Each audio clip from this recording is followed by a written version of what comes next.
Hi, I'm a content creator. Despite making videos for more than a couple years and getting more internet attention than your average 12-year-old Let's Player, I still don't really like using the terms content creator or influencer to describe myself because of the stigma surrounding content creation. You're either a sweaty Let's Play gamer yelling at his screen for reaction content, or an obnoxious vlogger frat boy being a public menace. For people who are accustomed to the culture, however, content creation is infinitely more than just these two options. It's a space more personalized and less filtered than TV, which obviously comes with its ups and downs, but there's a reason that really huge number here. People use YouTube every day. Because anyone can upload anything, there is likely a video for you out there that caters to your tastes. While content creation is much more refined now compared to the Wild West days of old YouTube, since it's the newest form of media, it's still less respected than traditional TV. Even though people are slowly accepting content creation as a hobby or job, the general perception of creators is attention-seeking maniacs who hop from quirky trend to quirky trend in hopes of making a number go up. And you know what? They're not wrong. In the land of social media, the view count is everything. If you want to survive, you need to produce something that can get a lot of attention. Like a music video. From Jellyfish Can't Swim in the Night is the spring 2024 anime that features Mahiru Kozuki, a high school girl who used to draw a lot as a child but pushed the hobby away due to her friends making fun of her work. She finds the urge to create art again with former idol Kano Yamanochi as they aspire to create an anonymous music group by the name of Jelly. They're joined by composer Mei Takanashi and graphic designer, producer Kyui Watase. Basically, how the group works is that Mei composes the music with Kano singing, while Mahiru draws the assets for Kyui to put together in an MV. It's like a band, but instead of everyone playing an instrument, they all take different roles to create a music video. Seeing as the show is based around art and the internet, I was looking forward to it. I love watching animes about the artistic process because every personality goes through their struggles differently. I love that feeling of excitement when characters come up with spur-of-the-moment ideas, or that warm and mellow tranquility when they make a mistake and are getting advice from a mentor. I didn't expect Jellyfish Can't Swim in the Night to be anything life-changing, but because content creation is a relatively new form of media, I assumed the show would bring up at least some thoughtful commentary on what it means to be an independent creator. What did I get instead? Meh! Despite everyone creaming their pants on Twitter over the show and me talking about it in this video, I dropped the anime. The biggest reason being the episodes were episodic. Man, that's a genius quote. Maybe I should hang that up somewhere. To its credit, the show had some nuanced subjects, like the feeling of being left behind by your friends or comparing yourself to others, but every time the show edged me into thinking that it was gonna turn into something euphoric, it came too quickly. The resolution, that is. The issue is everything is taken so lightly. Each girl has their own struggles that they deal with, but every insecurity gets resolved within the same episode. Almost all the problems are self-contained, and the story became pretty bland to me simply because it seemed like nothing had any consequences. Combine the lackluster story writing with content creation, and I quickly started resenting the show. Good stories around content creation and the internet are rare because the research done is usually very shallow and outdated with Doge memes and epic troll face, and while Jellyfish Can't Swim in the Night did keep up with the current landscape and showcase multiple forms of media like VTuber streaming and their equivalent of TikTok, I'd argue that is the bare minimum. In general, it was just disappointing to see barely any conflicts about being independent creators, hell, even anything art related. And sure, in the first episode, Mahiru was insecure about picking up art again, and in the 5th episode, she was insecure about being compared to other artists she respected, but again, these problems got resolved so quickly, it didn't feel like they had weight. Even the rise of their anonymous music group didn't feel like it had any issues. Once everyone got together and made the music video, it would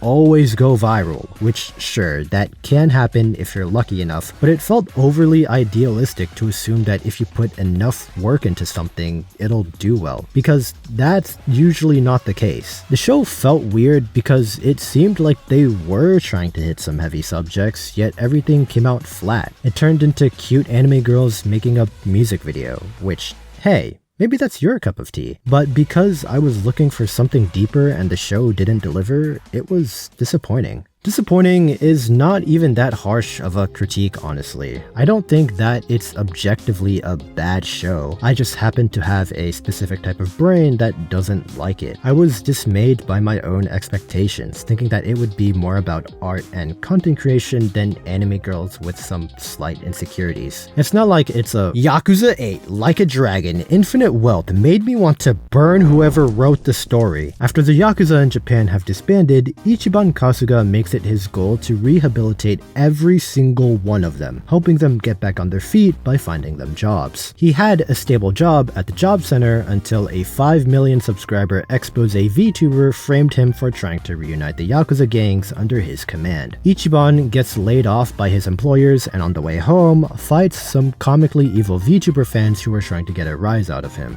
He flies to Hawaii to find his biological mother, and after coming up with dead-end leads, he decides to upload a video to the internet to wind up with some kind of trail.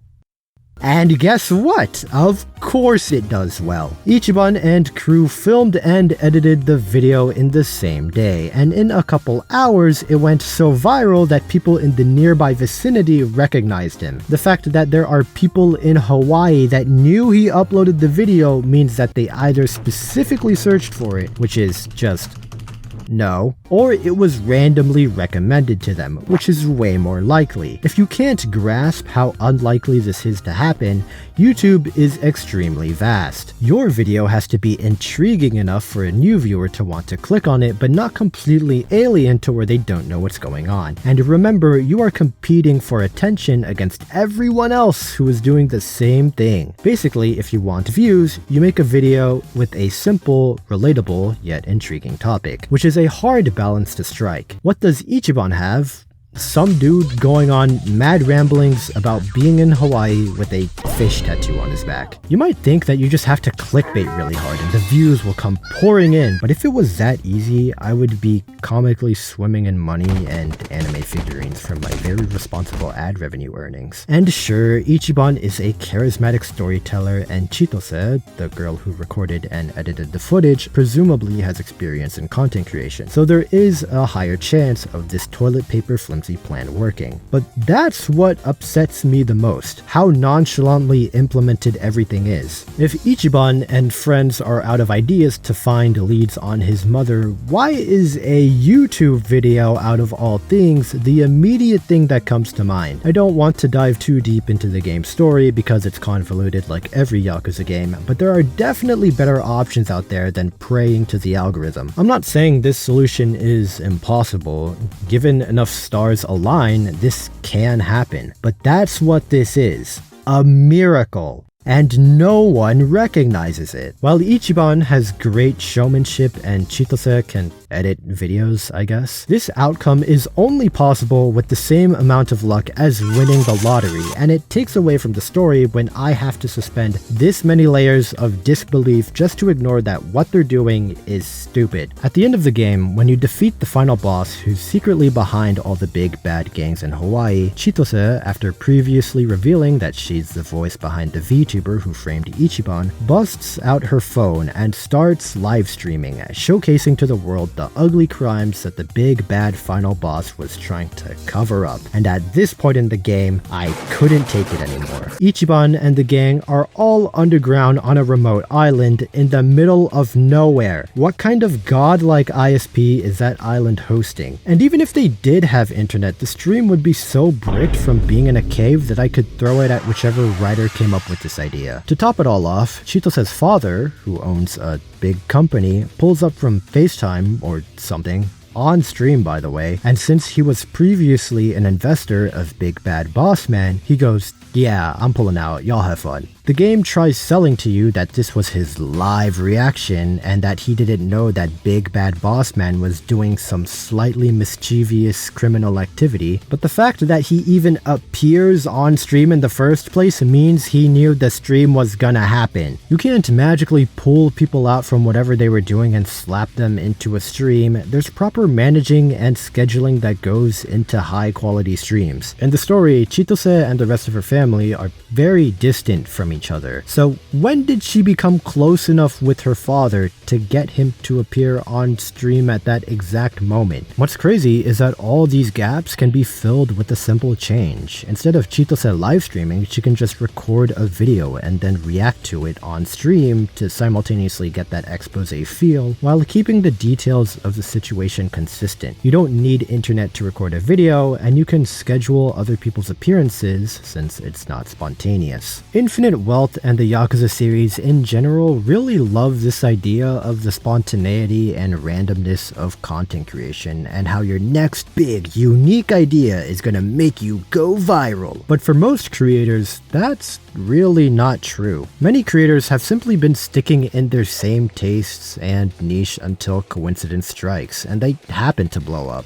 While creators follow trends to a certain degree to help manufacture their success, these ideas are never the psycho antics that are self-pioneered as portrayed in the Yakuza series. It's mostly just a bandwagon. One person does something, gets a lot of attention for it, and because the main thing that determines livelihood as a creator is attention, tens of thousands of creators want a share of that slice and will copy and or rehash that trend. You might be really mean and cynical and say that the entire space is just copying each other, and while there is some truth to that statement, art in general is not the solo leveling anime. As shocking as it is, people get inspiration from works they enjoy. There's a lot of effort that goes behind content creation that Infinite Wealth doesn't grasp, and it's a pretty easy but disingenuous mistake to make. As a YouTuber, even I thought streaming would be pretty easy, cause all I thought I had to do was make a fool of myself, which I'm pretty good at. But after trying it for a couple of months, I barely remember any times I ended a stream satisfied with how I performed. Even though the story probably doesn't intend for it, it's an insult to creators who have that integrity, who put out amazing streams and videos out there for their hobby or job to be painted as simple as turning on a camera and being quirky. Now, I really nitpicked the game's ending, and I get that I'm going a little too in the deep end here. It's supposed to be a moment where this character musters up enough conviction to resolve a personal conflict with her father, as well as repair her rocky friendship with Ichiban and crew after betraying them by being a VTuber. But as a story that has a major plot point in social media and the internet, I feel like there should have been at least something hinting that the writer's knowledge is more than surface level. If you think that I was having a blast with Infinite Wealth until these two scenes came up and then my opinion did a 180,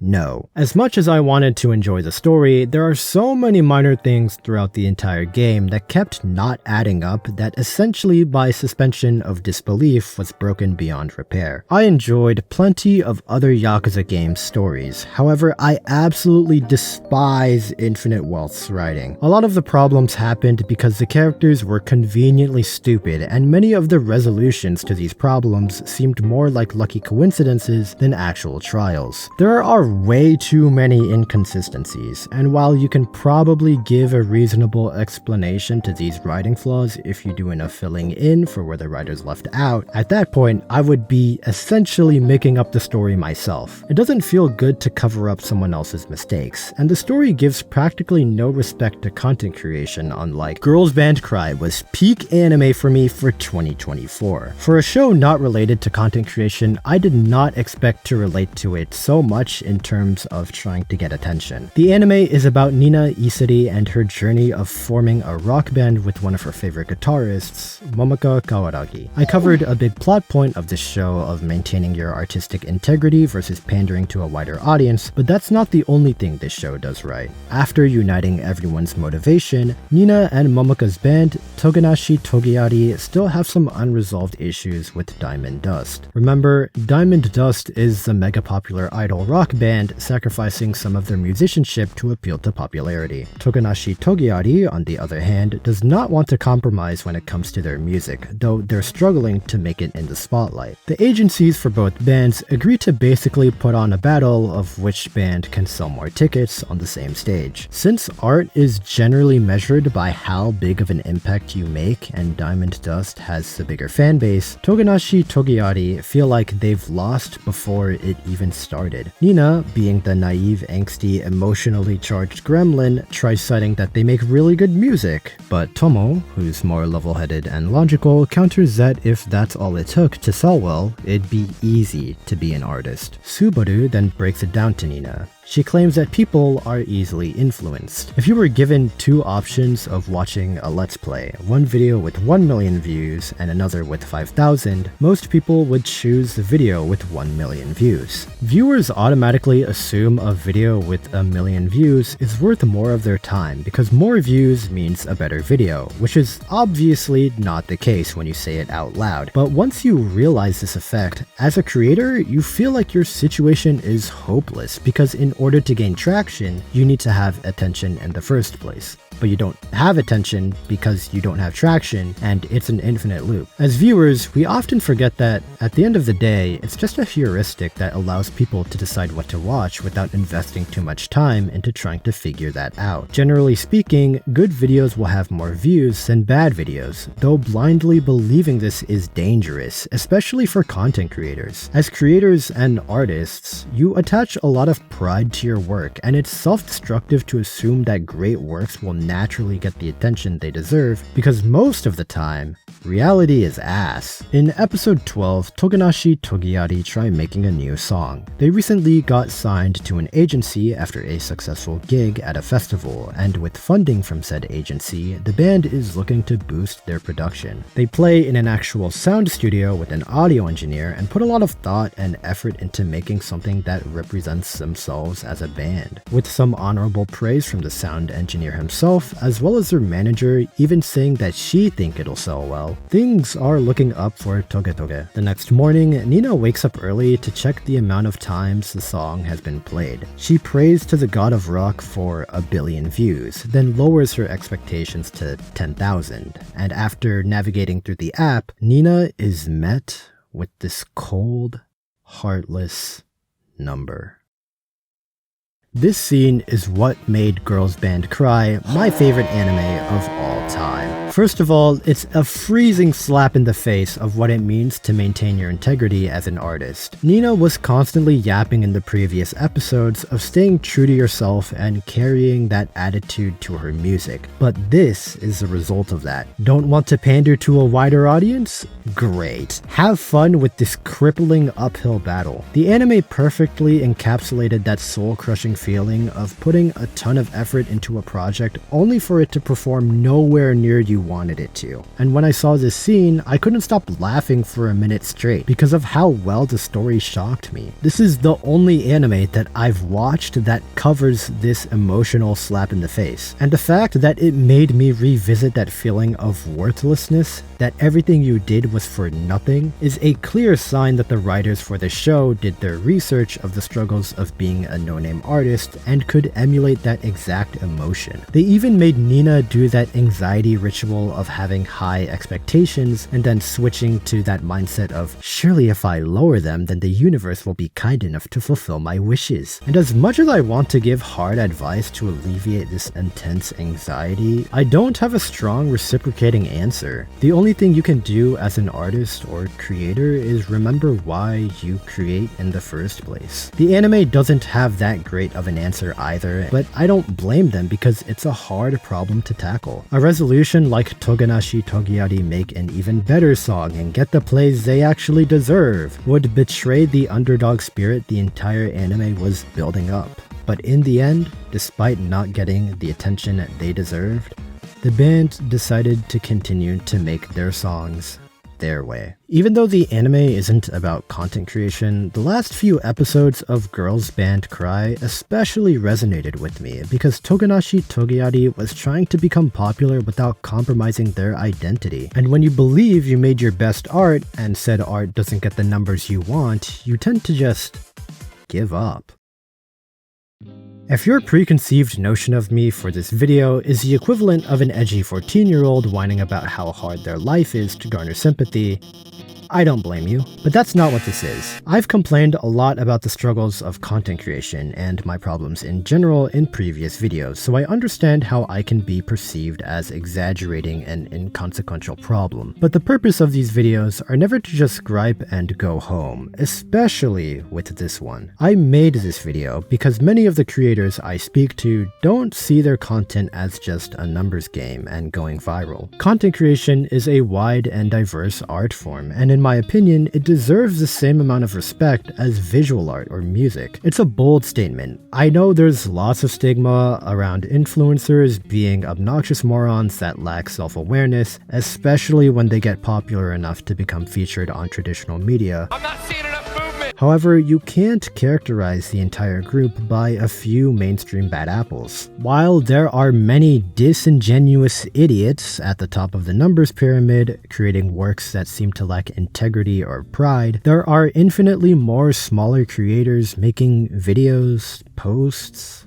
art that pour their soul into every detail. It is naive at best and disrespectful at worst to these creators to imbue audiences with ideas that the world is fair, that good works will naturally get the attention they deserve, that the reason why videos get low views is because they're not good enough. These small creators put their everything into their art, only to get their soul crushed by an indifferent algorithm of their choice. I used to make videos on a video game called Arknights that nailed me hundreds of thousands of views on my best performing videos. Looking back, although my transition definitely could have been handled better, I completely stopped making videos on the game and started producing these videos instead. The disparity in view count was horrifying at first. I would constantly tell myself that I didn't care about views since I was making videos that I was more passionate about, but this wound up killing my motivation anyways. Every time I would check the metrics, I would always feel contempt that whatever I just uploaded wasn't doing as well as I wanted it to. Over a series of videos, I ran into heavy burnout to the point where I almost uploaded something that was pure garbage, thinking that it was justified because it had a clickbait title, which would potentially get me the views that I desperately wanted. I was okay with producing something trash because it had a